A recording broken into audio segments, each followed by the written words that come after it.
everybody. It's 10:30. I guess we can probably start. You can't? Okay. Is that better? Yeah, it's better. Okay.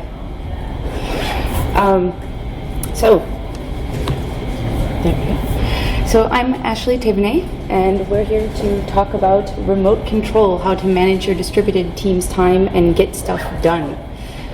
Just a little bit about myself quickly. I work as project manager at BlueSpark. I've been there for 3.5 years, and before that I was e-commerce manager for a jewelry brand in France, where I was living before moving to Chicago. So I've been working with Drupal since 2010, and yeah, that's just the real quick bio. With that, I'll just get started. So, there we go, that was the slide about me. So your team, do you want to keep them close in a corporate setting, or do you want to distribute? So I work on a remote team within a distributed company. We have no corporate office, and yet we have offices in multiple locations and even countries. So I didn't always work in this type of environment. Before joining BlueSpark, I worked as e-commerce manager for a luxury jewelry brand. It was a very corporate environment. Nobody was really allowed to work from home unless you were one of the directors and you had your company supplied computer. All the other work was done on desktop computers in our open space offices. So I will say that certain people are more adapted to that type of corporate environment, and they need an office setting to be productive and to get things done. Working from home as part of a distributed team isn't really for everybody. But that said, I have chosen to work in such an environment, and I found that I really like it. It works for me and it works for our team. So let me tell you a little bit about what's so great about it. There are many benefits to working remotely. First of all, you have a lot of flexibility. Working from home means that you don't ever have to go into an office, and your office is pretty much always with you. So you can basically work anytime, anywhere. You can work in the coffee shop, at the beach while you're on vacation, although I wouldn't necessarily suggest that you do that, but the office is with you, you can work whenever it works for you. There is no commute. So that's something that many of my fellow Chicagoans endure every day. When you work from home, you don't have to spend 45 minutes on the interstate stuck in gridlock, or half an hour crammed into an L train. The commute becomes basically from your bed to your desk. Hopefully in between the two you take a shower and have some coffee, but there's no 45 minutes of getting anywhere. There's also childcare ease with working from home. Particularly if you have older children who go to school, working from home can be really great. They can come home, do their homework, you wrap up your day, and then you're already with them. You can go pick them up from school. That's kind of removes some of the headache of how do I go pick up my kids? Who do I send to do that? I have younger children who require a lot more hands-on care. They're under the age of 3, so at this point I do need help. I cannot work from home and take care of my kids, but I still have the luxury of being able to just take a quick break from work, pop out of my office, and I can see them and spend 5 minutes with them. And we get to share lunch together every day, and those are things that I think are really great to have for them and for me. So there's also less sick days when you work from home. I mean, of course, when you're sick, and you should not be working. But since you're not in an office, there's no risk of contaminating your colleagues. So really, as soon as you're starting to feel a little bit better, you can sign back on and check your email and start working again. You don't necessarily have to be out for as long as if there was the risk of getting everybody else sick. So you also have generally a better work environment. You don't have to be in a cubicle. You can set up your office however you like. Do you like yellow walls? Do you like really loud music while you work? Really dim light? Whatever environment works for you, you can basically make it that way because you control it. It's your home.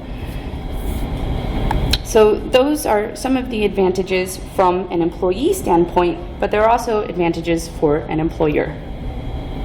Your team in a distributed team has more or less around-the-clock availability.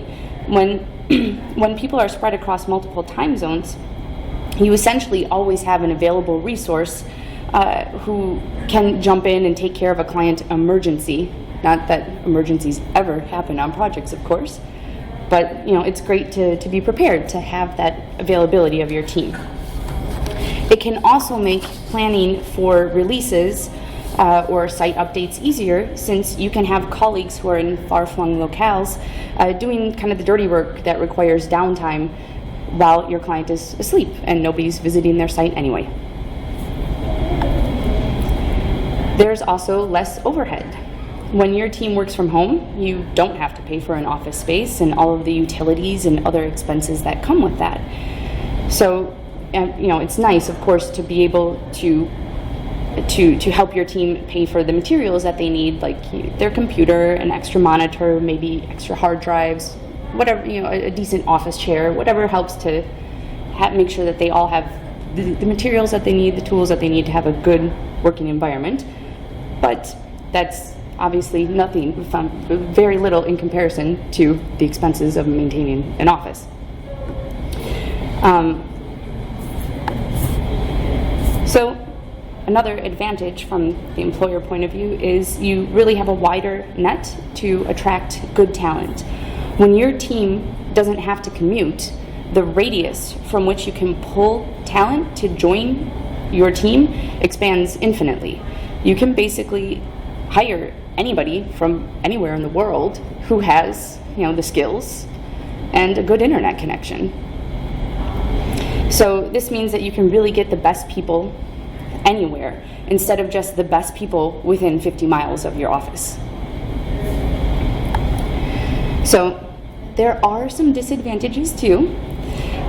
This is a totally biased presentation, but I will quickly go over some of these.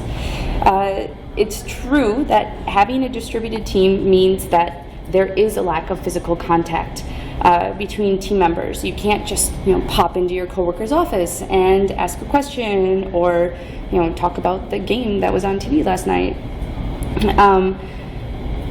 or share some idea that you've come up with. So that can kind of lead to there's a lack of shared experience, which can contribute to difficulty in building a corporate culture. People can kind of feel disconnected if you don't have that corporate culture, really, that sense of team. It's also harder, it can be harder, to keep track of everyone's comings and goings. People can just kind of pop online or offline as they want, really. So touching base can sometimes be difficult, and particularly when it comes to finding time in common with different time zones. So those are kind of some of the advantages and disadvantages, but now let's get down to how do you plan time for your team. So a lot of what I'm going to say now doesn't only pertain to a distributed team. I mean, this is kind of important for planning any team. One of the important things with planning time for your team is you want to set clear expectations. So the transition from a traditional setting to working from home can be difficult. Some people have a really hard time with adjusting to all of that freedom and flexibility. It's important to really define your expectations for the team. You need to tell team members what the minimum hours of availability are.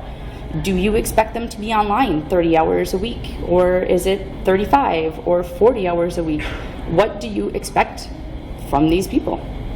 If you don't tell them, then they won't know, and they probably won't be able to deliver to that expectation.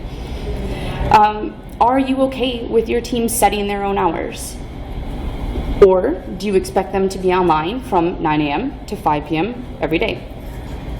Or maybe you just would like them to be online from 10 to 1, and then they can figure out their hours beyond that. Different things are going to work for different teams, and the important thing is really to be upfront and just let your team members know what is required, what is expected, so that everybody can strive for that. So another really important thing is to know your team members. So different people will respond to different incentives, and that is, of course, true in any work environment. You need to really know what makes your team members tick. So particularly when you work from home, it can, there's no separation between work and your personal life. It's all just kind of jumbled together, so it can be difficult for people. Like, you are responsible for creating that separation for yourself, in essence, and it can be difficult for team members to do that, and you need to know and try and help people to not spend 15 hours online working in one day. That's something that you want to try and prevent your team from doing.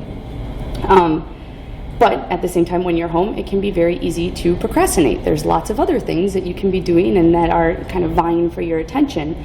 And so in that sense as well, you need to know, in your team, are there people who tend to procrastinate, and what is going to be the best way to keep them on track?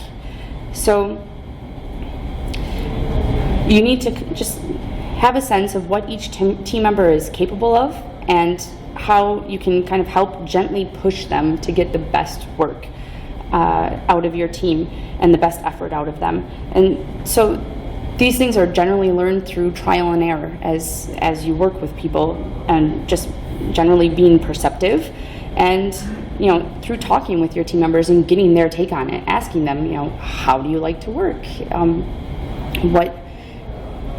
When you wake up in the morning, how do you like to have your day scheduled? What do you like to start with? What do you like to end with? Like, that can really give you good information as to how, what makes them tick, like I said, what is going to motivate these people to get the most done.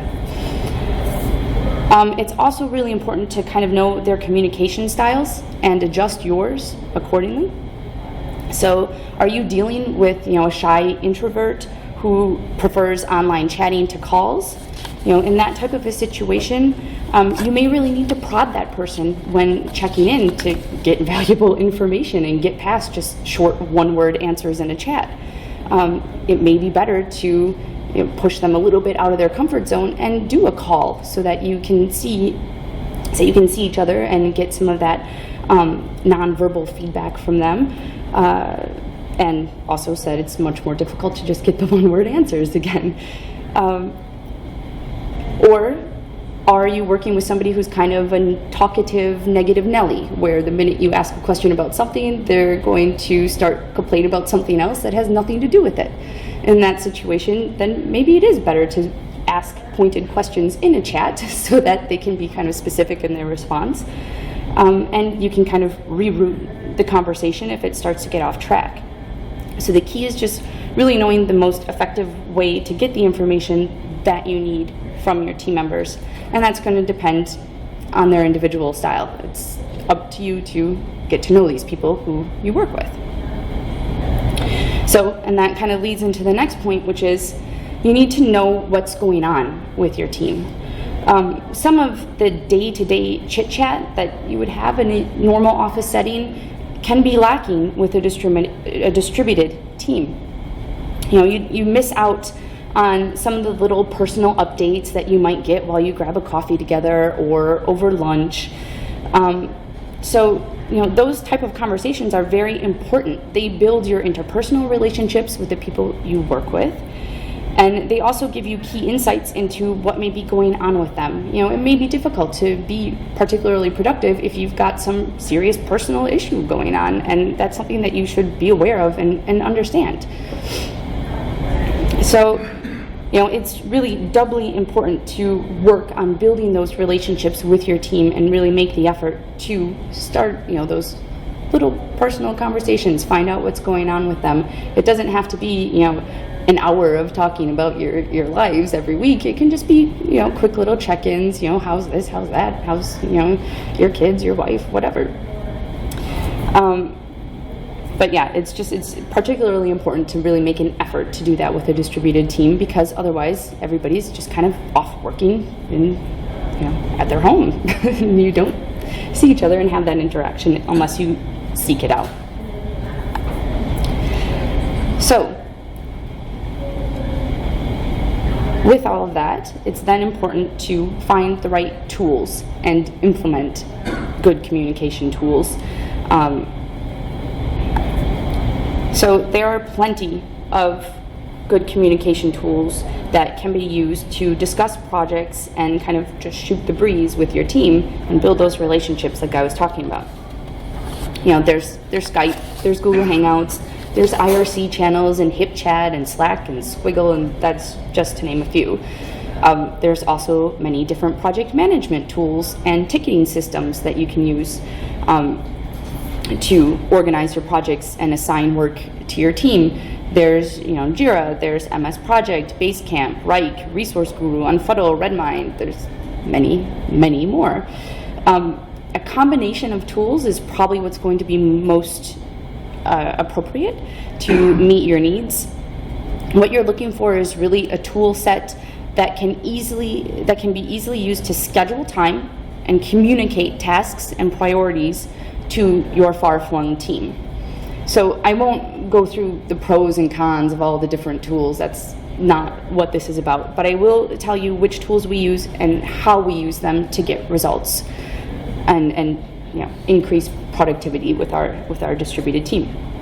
So we use Jira as kind of the brain of our projects. So meeting notes, project specs, designs, and interaction requirements all get uploaded into Confluence, the Jira wiki.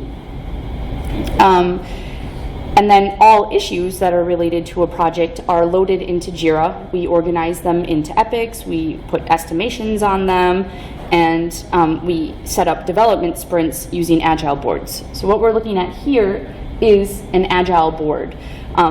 This is not a sprint agile board. This does not pertain to one project. This is an overview that I've set up for myself and our tech lead to see all of our team's time, all of their current assigned issues, so that we can track progress through the issues. So I've set up some filters with people's names at the top where you can click and see the issues that any one person has assigned at any given moment. So that helps us to figure out what is this person's priorities, what should we be assigning to them right now. This is kind of the overview, the dashboard. So the thing with, in addition to this board and this view, we also have personal boards for each developer where they can go and see all of their issues without worrying about everybody else's, which is great. That tells them everything that they should work on, but it does not communicate priority to them.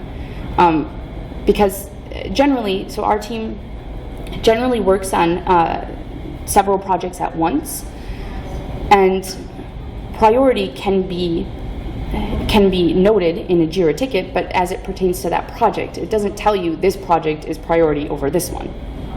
So it can kind of be difficult for a developer to look at their board, their list of assigned tickets, and ascertain what those priorities are. So our teams first look at where their time has been planned in their schedule, and then they move over to their agile board and they know, okay, I need to look at the tickets on this project first, and then I can move on to this one. So where do we plan that time? We use Resource Guru for that. So this is really where we do kind of our detailed resource planning. I really like this tool. It allows our team members to check in on any given day. Hopefully it's the first thing that they do in the morning. And they can see what project they should be spending their time on. So when you're looking at this here, you have a list of a couple of our developers and time, right? And then there's these little blocks in there where it's the different names of projects that they have been assigned on. It's all kind of abbreviated. It's a smaller view, but you get the picture. So basically what those blocks are bookings. So when we decide who should be spending time on what, I then go in and I book people's time in Resource Guru. And this is it's done really down to the hour. You can say in Resource Guru, this resource has 30 hours of availability per week, and they're available, from this time to this time, Monday through Friday, and then you go in and you book their time. So a really neat thing is the little the capacity bar. That's the black bar that you see at the top of each person's day. So it's black because their schedules are full to capacity.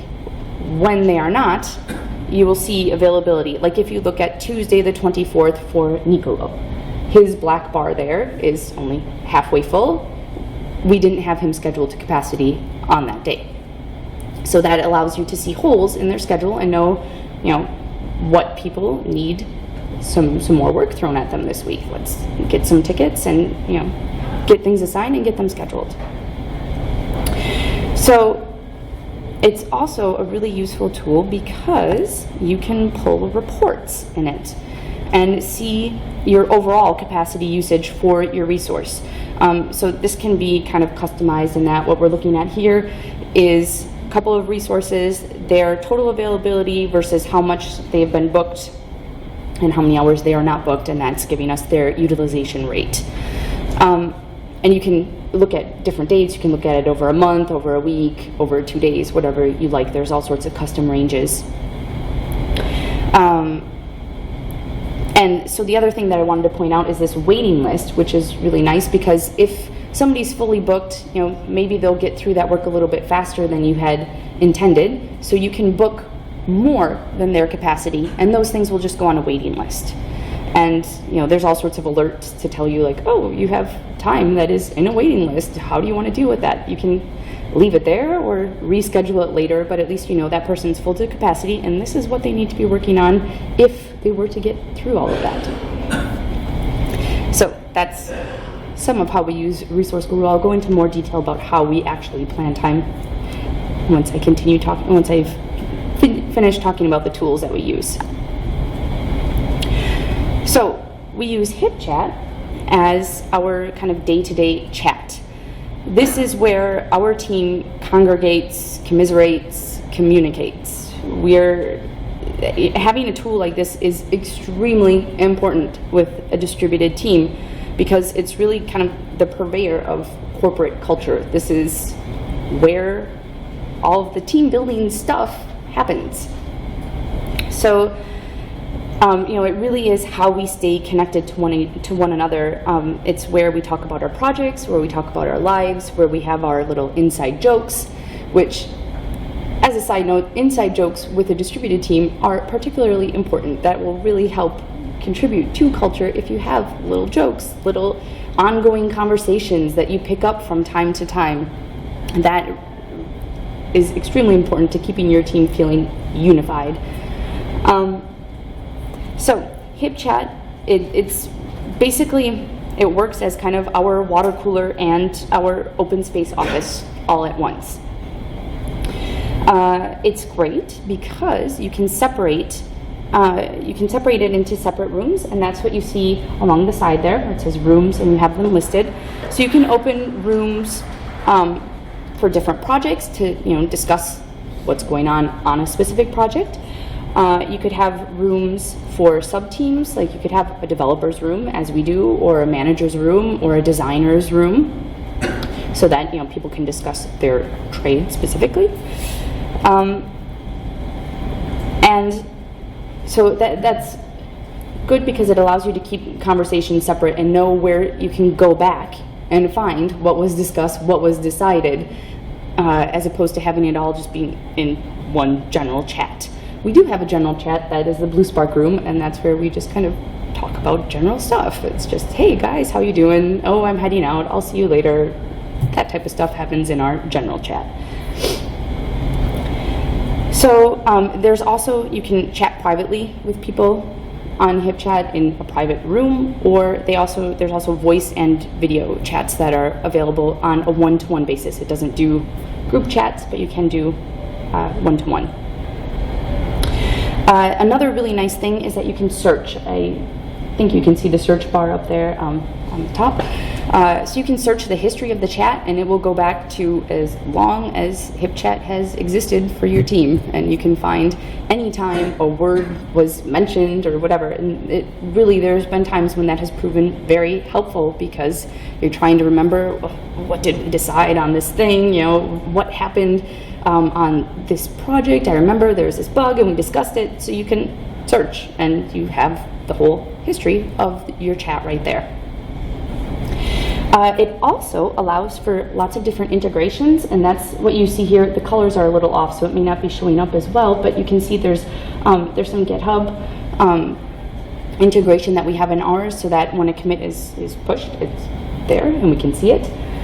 You can do that as well with Jira, with Confluence. When a new page is added, you'll get a little notification in HipChat when a ticket has been commented, or the status has changed, or it's been opened. You can integrate this so that all of those notifications appear here, and really, help your team know what is going on at any given time. Where is the progress? What's happening on these projects? There's other integrations that exist. You can integrate with Twitter, and I'm sure a whole bunch of other things. Those are the ones that we use. So the other important tool, I do not have a slide for this one, but the other important tool that we use is Hangouts. So we use Google Hangouts for our meetings, and I think that that's very important because it is the only FaceTime that we get. We don't generally see each other unless we do video chatting. So I've read articles that argue against this and that say that video chat is a terrible waste of time. It's old school project management. You don't need all those meetings. It's just a distraction from actual work. I strongly disagree with that. I think that it's extremely important for a distributed team to connect visually with one another and not only over chat. We are people. It's important that we see each other once in a while, and we're not all just behind our screens. And even in a video chat, you're still behind your screen. But there's a lot of communication that is nonverbal, and if you never see each other, then you're not going to pick up on those things, pick up on those cues. Some of those things could be missed in a phone call, and let's not even get started on how written chat can be misconstrued. It's really important to sometimes just touch base with your team and see each other and have those kind of face-to-face conversations as much as you can when you're distributed. So kind of to sum this up, you really just need somewhere where you can pull in all your project details, somewhere where you can plan out your time, and somewhere where you can chat online and connect visually. So the tools you choose can be whatever works best for your team, but you kind of need to cover those bases. And one tool can serve multiple purposes as well. It's, whatever works for your team, those are the tools that we use. So how do we plan our time? So we hold a weekly meeting. We did not always do it this way. It used to be kind of part of our overarching managers meeting where we would just kind of discuss, what are our priorities, what are we working on this week, what project is, needs to be pushed forward first. And then over time we kind of realized this is taking up a whole lot of time in our managers meeting. Not everybody really is concerned. We need a separate meeting for this. So now it has its own time slot. We meet every Friday for about 45 minutes to an hour. And so the meeting includes tech leads, PMs, and our account manager. Sometimes UX and design people will jump in if they have anything to contribute. Sometimes they'll just send me in HipChat their needs, what they need to be planned on for the week. So at first, when we started doing these meetings, they were kind of a bit of a jumble. What happened was everybody was just kind of giving their input, and we were all in Resource Guru updating, in real time, and we realized that didn't really work so well. That was not the the most efficient way to plan our time. So we've got it down to a bit more of a science now. And what basically happens in our resource planning meetings is, we get together, we look at our resources, we just go down the list, and we plan out their weeks because what we do, we plan Friday for the next week. So go down the list of resources and we plan, what does this person need to be working on Monday, Tuesday, Wednesday, Thursday, Friday, and try and get the outline of their week. We, look at priorities and put things in chronological order according to those priorities. And then once we've kind of filled up everybody's time, we then go down the list of projects and just cross-check and make sure, are we devoting the time that we need to all of these projects? Is everybody's time full, and are all of the projects getting enough time in our schedule to keep them moving along as they should be, to meet any important event or something, there's a release date that's coming up, or your client has some conference that they're attending, and are those needs met for our clients with the schedule that we have laid out? We cross-check that at the end of the meeting. And then what happens is I go in to Resource Guru and I just basically add in all of the bookings after the meeting has happened. I just take notes in the meeting and then I do the booking afterwards. So, the idea is really to make sure, like I said, that everybody's time is full and that we're meeting all of our project priorities and needs and keeping things moving along.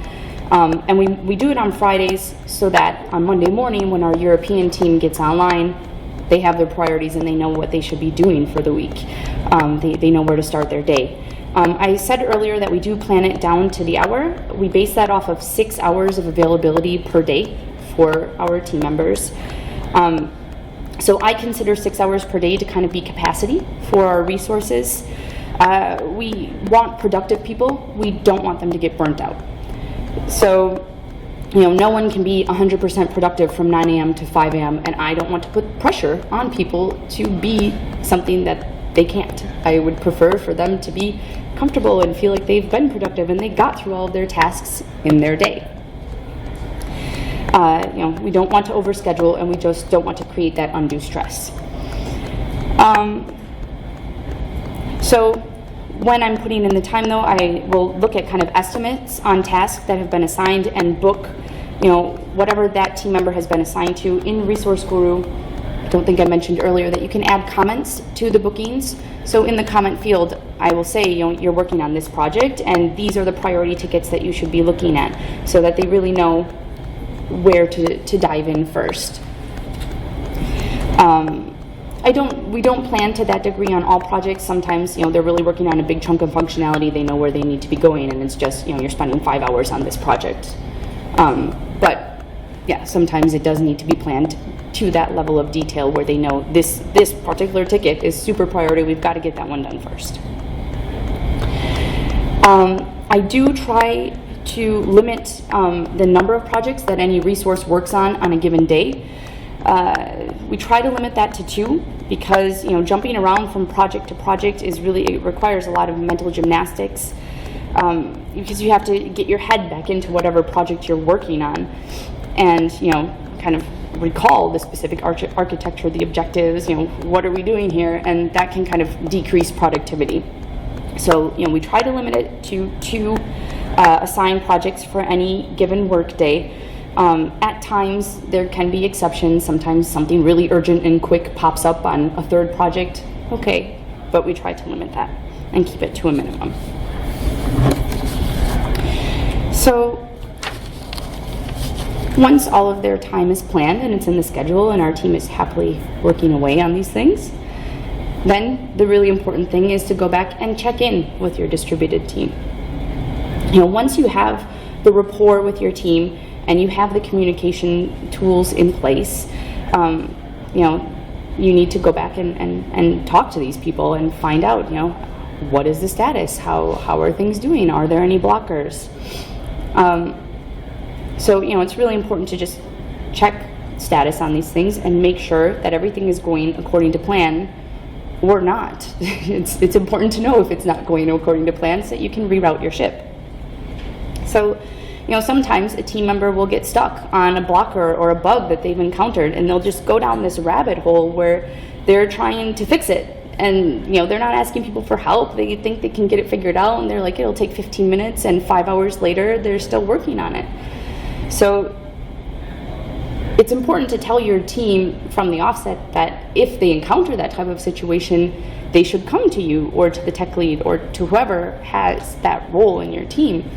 But, that's just kind of one part of the puzzle. They need to know that they can do that, but that doesn't mean that they will. So that's where you have to come in and check in so that you can get ahead of those things. And check in and be aware of the situation before they hit this wall where they're just stuck on an issue for hours upon end. So there are different ways that you can check in with your team. You can just kind of go in and review tickets and see, is the status changing on these tickets? Have there been comments? Have there been commits that have been pushed? Are things moving through the workflow? That will give you a good idea of progress. But you can also get in and actually ping your individual team members to get a quick update on any specific issues that you have, on any projects, or just kind of get a rundown of how they spent their day. Another way of going about this is to do kind of scheduled meetings. So we have a small enough team where we can do a daily team check-in. I wouldn't recommend that for larger teams, but for ours it works. So what we do is we just have a standing dev check-in every morning. It's 20 minutes, sometimes half an hour if we get a little talkative. And it includes all of the developers, tech leads, PM. And we go from person to person and we just quickly review what did they do the previous day, did they encounter any blockers, and what do they plan on working on next. So that accomplishes a few goals. It allows you to know what the status is from yesterday. It allows you to know that your team has read through their priorities and knows what's going on for the day that you are beginning. And it also helps, helps bring up any issues that they've encountered, any blockers, and it allows your team to spend 5 minutes and quickly discuss it. Maybe that can be resolved with a quick discussion with the other devs in this meeting. Maybe it can't. And maybe that discussion should be taken elsewhere, but at least you've, noticed that there is a blocker and that it needs to be talked about. So, for a larger team, having a daily check-in like this with everybody doesn't necessarily work. In that case, I would recommend doing more of a project scrum, so a project-based meeting that doesn't have to be every day. It can be once, it can be twice a week, whatever is needed for your project. Check in with the team who is working on that project and find out, as with our daily team check-ins, what's the status, are there blockers, what's happening next, what are the priorities. In conclusion, working remotely, definitely has many advantages, as does having a distributed team. It can be harder to build that corporate culture and really connect with your team when you rarely see one another, and you don't have that shared experience of an office. But if you really make an effort to define expectations, to keep open communication with your team members, and to kind of keep updated on their lives, you can have as close of a working relationship with these people as a team that shares an office space. It's important that you have the right tool set for your team so that they know where to go to find their priorities, to find their tasks, and they know how they can communicate with you, where can you be reached, where should discussions happen. And you also need to actively plan your resources time and make sure that you're using them as close to capacity as possible. You want to be meeting your billable targets and bringing in the revenue that your company needs, and that means that people's time needs to be planned and they need to be working on these tickets. So in our experience, setting a meeting to really go through and specifically do that resource planning is the best way we found to go about it and to set those clear priorities and get everybody's schedule done. And then once everything is planned, you need to go in, check in on progress, and unearth any blockers that have come up, and that way your team can just continue flying through their day and all of their tasks, and everybody's happy. So that's kind of what I had to say on the topic. I don't know if anybody in here works with a distributed team and had anything that they wanted to add, any tools that you work with. I'm opening it up to questions now. So, yes, you raised your hand first. You said that you have an office and you have a distributed team. So how do you find that there's like a different culture from the office vibe to the remote people's team vibe, and like how do you bridge that gap? So the question is, if you have an office and a distributed team, are there separate cultures kind of, and how do you bridge the gap? So that was, we do not, when I said we have offices, I mean people's homes are offices, so we actually don't have a physical office where we send anybody to work. I would say that keeping your team, whether they're in an office or distributed, using the same tools so that there is, whether they're there or not, some common ground is important. So, I mean, if you have a team in an office and people who are distributed, I think that your office team should still be using your HipChat or whatever, your IRC channel, so that the people who are out don't feel as disconnected, so that there is one place where everybody's discussing. So, okay. Yeah, do you have an ideal size of team that you find for your projects, regardless of like small or large project, that you find as a project manager? Is the sweet spot to manage? Like, is it 5? Is it 15? Like, do you have a size of team, distributed team that you find as a PM that you like the best? With regards to a specific project, or just in general? Do you find like if you say like you got a team of 20, do you find that to be unruly? Is a team of 3 too small? Like, do you have is there a sweet spot that you found? Right. So the question is, is there a sweet spot, a specific number of team members that works well for a distributed team? So our team has varied between like 10 to 20 people, I guess, since I've been working with BlueSpark, and I would say that we're definitely a good size for a distributed team. I haven't had experience with a larger size team, but I could see where it would certainly work. I don't think that it would be a problem to have a distributed environment with a larger team. It's just, the only issue that can arise is when you have a video chat, because if you're trying to have like an all hands on deck, everybody's in video chat together talking, there are some like technical limitations there. Google only allows, I think it's 30 people, is that it, with the pro account? So there's that problem that you have to overcome, but otherwise, I mean, with good tools, good communication, and good process where it's just really clear to everybody how they should be checking in, how you should be working together, it can apply to really any size team. Yes? Where did the 6 hours a day come from? Was that from the BlueSpark management, or is that something that you pushed for in terms of, because that seems to be like a core tenet of being able to do and estimate and resource and burnout and management and camaraderie. Curious where that came from. Okay. So the question is where our 6 hours per day in terms of capacity comes from, if that was a management decision or that's just me deciding how to plan team time. It's more of a management decision at BlueSpark. It's something that, we're kind of a flat structure, so the management team has decided that 6 hours is really kind of what we want to push for capacity for our team. From a project management standpoint, if I didn't have that buy-in from management, I think I would probably still try to set capacity at about 6 hours, because I really don't believe that people are capable of full 8 hours of productivity every single day. And it's always better to let them have that sense of accomplishment, like, oh my gosh, I got through all my tasks today, and not, oh my god, I have this super long list of stuff that I didn't get to. So yeah, I think it's better to kind of under evaluate their capacity rather overestimate it.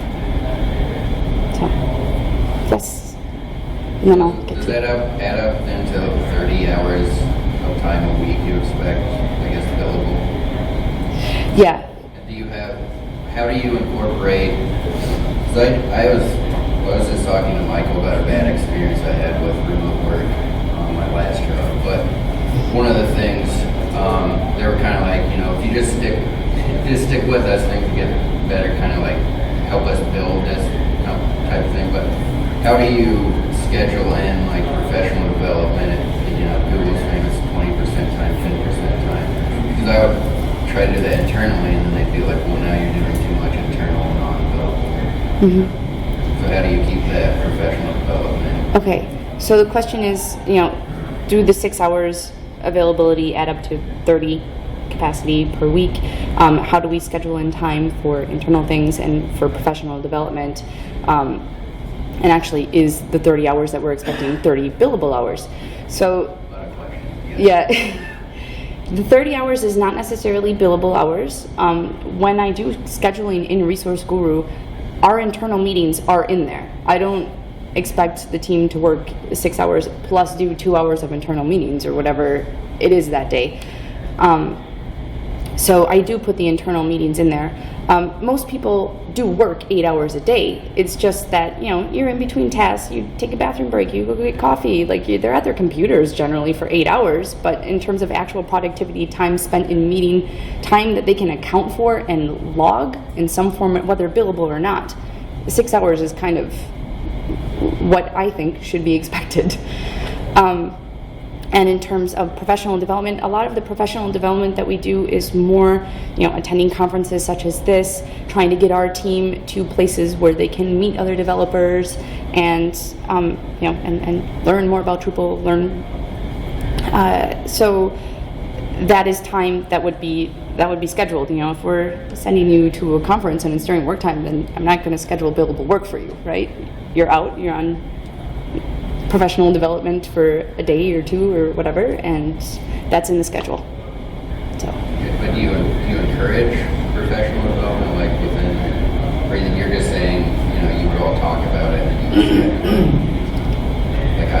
I don't know. I just, jobs where they want you to constantly be learning, but it's always the case of, well, you can't just expect people to work a full day and then, everybody to do that. So yeah, no, we definitely encourage the professional development. If our developers are encouraged to, if there's a Drupal event or something that they would like to attend that would contribute to professional development, they're encouraged to tell us about it, because we don't always, they're far flung, so I don't know all of the events in different places. Contrasting remote versus our location. Sometimes you can have a group of people in the same room and it's harder. Anyway, I'll stop. I think there's a couple of things. I'm Michael Tucker. I'm Ashleigh's colleague. Blue Spark is our company. A couple of different things. We send almost all hands on deck to. Sorry. Sorry, I'm Michael Tucker. I'm Ashleigh's colleague. Blue Spark is our company. To answer some of this stuff, we try to do an all hands on deck at DrupalCons and things like that. It's a couple of different things. It's professional development. It's also a chance for us to further our corporate culture, because we have shared experiences there and we do things together. And so that's a week or a week and a half in real time and real space. As opposed to scheduling specific hours for professional development, that kind of thing. We encourage community involvement. We're heavily involved in contributing to Drupal and contrib modules. So there's, while it's not hard and fast rules about 10%, 20%, or that kind of thing, we know it's an active part of what our team does naturally. And it benefits corporate culture, benefits the team in general. Michael, do you guys actually go through and schedule? Do you actually create another 10% per week per developer for professional development, or for contributions back. I mean, I'm Mark from Duo. We have almost an identical work production cycle that you guys do, and that seems to be like one of our big challenges is trying to weigh that. I mean, you're always weighing the paid work versus the stuff that's like nice to have. Sure. What seems to have worked for us is it's somewhat it's evolved organically. So we know our people are contributing already, and they're involved in the community, and they're learners anyway, because it's the kind of people that we hire. So this sort of 6 hours a day, 30 hours a week is not a hard and fast rule. It's kind of a standard we try and hit. Some weeks the guys are sort of ultra productive and do more than that. Other weeks they're not, but attempting to try and schedule that in a hard and fast way, I think would add project management time in general, or just management time in general, which might be which might actually work against us. It might be detrimental, at least in terms with our team. So you had a question back there. I wondered if you or anybody else in the room has experience with these kinds of questions when your team members are volunteers. Kind of. I worked for a while until maternity leave kind of took me away from it. I worked as a project manager with the Whiskey Initiative, working with Larry Garfield on D8, and it's different because you have tasks that are assigned to people. You check in and you check in, and the thing is you're not planning their time, so really you can check in and see, were they able to get things done, what is the status, and plan for them to continue working on things. But it's really hard to hold them to any contribution. So I can't say that I have any very good pointers for that, honestly. Besides, just really trying to communicate with people as much as possible, letting them know what what you're hoping that they'll get accomplished, and checking in. It's a little bit more difficult when people are volunteering their time, for sure. Yeah. What about like new employee onboarding? So you could have someone who's used to remote work versus someone who's not. So like in my bad experience, I come from a job that was just an office, one project, one code base, one manager, and then I wanted to work in multiple projects and remote work, different clients. Do you have any tips, anything to watch out for, like to ease the transition? So tips for moving into a distributed environment, into moving remote. Employees, some people, if they've done it before, fit in a lot better. Other people, like I was completely shocked with a lot of it. So I guess it's it's important, when you bring anybody onto your team, to kind of explain, how do we work around here? Who are the people? What do they do? These, and go through, like, this is our tool set, this is how, these are the expectations, kind of define those things with any new team member when you're onboarding. And it's also important to, if it's somebody who's never worked remotely before, to just kind of explain to them, some good tips, really. It's, when you're working remote, you can make your workday as you like it. If you want to work in your pajamas, that's great. I wouldn't recommend it. I would, if I'm onboarding somebody, I would tell them, look, you probably want to pretend like you're going into an office. Wake up, have your breakfast, do your normal morning routine. Don't just roll out of bed and get on your computer and start working. There should be some definition, and I think it really helps when you work remote that you maintain that. Another important thing, another tip that I would give people is, get out of the house. Don't spend all day at home because you don't have to go into an office. Turn off the computer at 4 o'clock or whatever, and go out and get a little fresh air, get some sunshine, take a walk. And then if you're not done with your day, that's one of the cool things about working remote, is you can finish stuff up later. It's okay. You can sign off a little bit earlier and come back later and finish things if that's what works for you, and that's what's going to get you that time out of the house and some semblance of like a normal day, I guess, a normal work day, then that's fine. I guess those would be kind of some tips that I would share.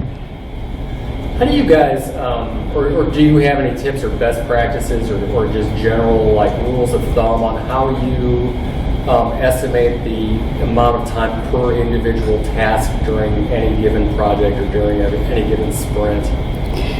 Okay, so the question is, how do we estimate? Do I have any tips on estimating the amount of time that should be spent on a task or on a ticket? So I actually did a talk about this last year at MidCamp about how we do our project estimations, and when we start a project, we do try and just kind of plan out, at least to some extent and to some detail, the different tasks that are going to be needed and put estimates on it at that point. Of course, things change in a project. It's not just going to be static from the moment that things have been defined until it's completed. New issues are going to arise, bugs will come up. Generally, our general rule of thumb is kind of, if it's going to be more than 2 hours, then let's put an estimate on it. If not, we're just going to assume that it's like an hour. And if it's less, then cool. Sometimes it'll be more. But if it's around an hour, it all kind of evens out eventually, really. So yeah, I guess that's kind of how we estimate. Let's say you have something where you have like a development issue that's sort of it's unknown what you're getting into when you're starting it. And like you don't know how many people are going to be required for, what the challenges are. Just because it's out of your wheelhouse, it's something maybe the team hasn't done before. Or it's an integration with the system So that you haven't done. What we do in that type of a situation, we generally will kind of pull the dev team together with the tech lead, with some of the more senior architect type people, and discuss it. Take the time to discuss this. How do we think that we can work through this before just like diving into this task or this difficult thing that we've never quite built before and we don't quite know how to work? Or we'll take the time to discuss it and kind of lay out our game plan, and then try and put some form of rough estimate on it so we know about how much time we think it's going to take. We actually just had that case on a project where there's this comparison view that we're doing, and we had kind of a rough estimate from our early specs and our first project estimation, but it wasn't very defined. It was just kind of like, we're going to build this, right? We think it'll take about this much based on what we're seeing at this point. Now the project is pretty well built. That's like the last piece of functionality that needs to be delivered. And so we sat down and we redefined it. Like, okay, now it's all built, it's all there. How are we actually going to do this? What are the tasks going to be? And how much time is it going to take us? So anybody else? Yeah, so compared to like the traditional office work environment, how would you say that like the distributed model has an impact on individual accountability? And how does that does that put any challenges on you guys from like a hiring standpoint? Like how do you know if an individual is a good candidate to be a remote worker versus like an on-premise worker? So, the question is how working, in a distributed team, what effect that has on individual accountability, and how, when we hire, we determine, is this person going to be able to work remotely, or are they a better fit for a traditional office environment? I can't really speak to the hiring part. I guess as far as that goes, Michael would probably be better to answer about hiring, but I would think that with any interviewing process, you just want to make sure that you're really talking to this person to see if they're a good fit for your company to begin with. And seeing as we're distributed, some of those questions are going to come up, right? Can you work from home? What do you think of this type of lifestyle, this mixture of work and personal? Michael can maybe talk a little bit more about it. I think in the hiring process, you can get a sense of the professionalism of the person and their willingness to participate in this kind of situation. We've been fortunate in that we've only had a couple of instances where a person didn't actually thrive in this kind of environment. But you get a sense of their professionalism, and you get a sense of their work history. And a lot of people are more accustomed to working from home at least part of the time. Maybe not all of the time, but part of the time. So there is a general cultural trend that's headed that way.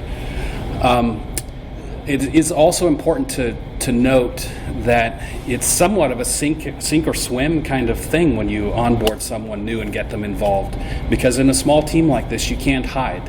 I mean, we are distributed, we're about 20 people, but everyone's contribution to the team or lack thereof, everyone's engagement around our water cooler and in HipChat and seeing them online, that sort of thing, is visible. Either you see them or you don't.